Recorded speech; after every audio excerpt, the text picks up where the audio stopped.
Sean Kelly interviews Jayro Bustamante on the dark fable Rita. Like and subscribe for more content like this. We'll probably start off by saying that Rita was one of my favorite films I saw at Fantasia this year. Oh, thank you so much. Thank you. That's very nice. Yeah, and I guess I'll start by asking you to talk a bit about the true event that inspired the film. Yeah, in Guatemala in 2017, in an institution called Hogar Seguro, 41 girls died. And it was a very, very hard situation in the whole country, not just because we were sad about the dramatic fact, but because in a way that put us in front the fact that in front the fact that the injustice that we were living every day and the impunity at the same time. And until that, a process were open, and we continue with the process today, and there is not justice. And for a moment, the case wanted to be silenced, and when the state wanted to silence the case with the film, but it was very hard to invite the audience to watch film where but what girls were suffering. So we decided to make a very deep research about what happened in these institutions, and we moved out of the border of Guatemala, and we went to every one of the countries of Central America, and we discovered that there is a kind of a common fact when girls, and say girls because it's not happening the same things with boys, when girls are suffering in a moment, they say basta and they ask for help. And when they ask for help, adults start saying they are not girls, they are dangerous, they are delinquents, because we don't want to be part of the responsibility of the social responsibility that we have. And so coming from that research and interviews that we made, we discovered that they had that kind of heroic act telling the stories, but in the same time, they had that kind of desire to protect a girl inside them, and they made it telling us the stories in a fairy tale way. So we wanted to keep that very touching thing that they used to tell the stories. Yeah, so actually, that's my next question.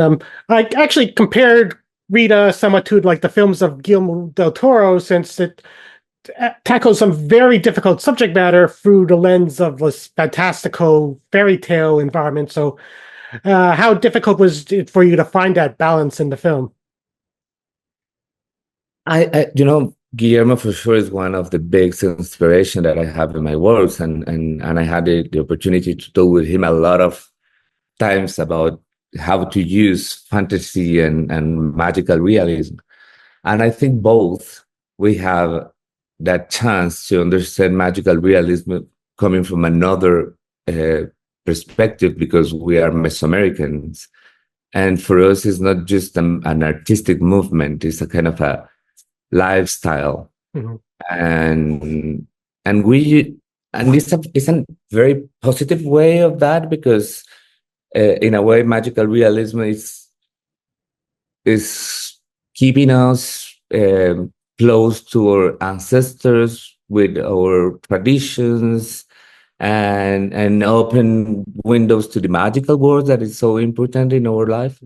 But in another way is because we live in a kind of a society that the injustice is all the time there, that magical realism is the only hope that we have.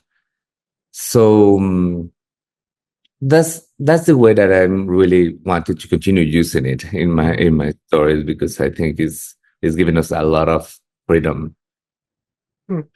Yeah, I actually liked how like the film actually divides the girls at the center into like cliques. So there's like the one section with angels, one section of rabbits. There's like the ghostly stars. There is a very nice thing about that, because the girls itself, because I started the film in Guatemala and I make a casting call in the whole country, and we have more than 5,000 girls coming to the casting. We keep 300, and we open the academy, and we form them for years almost, and they help us to bring that universe. And it was a very nice thing, but that universe was there too because the catalog really exists in some institutions, and people who work in that institution are costume the girls to sell them. And so we wanted to talk about that because it's a so dramatic situation, but at the same time continue using the girls' language. So, do you hope that Rita in some way affects how girls are treated in Guatemala? It's happening in a way. Our first audience in Guatemala were the surviving girls from the 2017 situation, and the families of the girls who are not anymore with us. And for us was so important to have a film amplifying their voice, because not just because they are looking for justice, but because in a way that became a case that is more important to tell the story, pretending to save new victims of that system. And we had the chance to show the film to the president couple in Guatemala, and the first lady is taking care right now about that kind of institutions.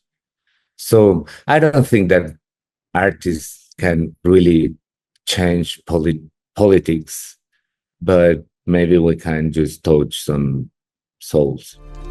Okay, well, thanks. Thank you.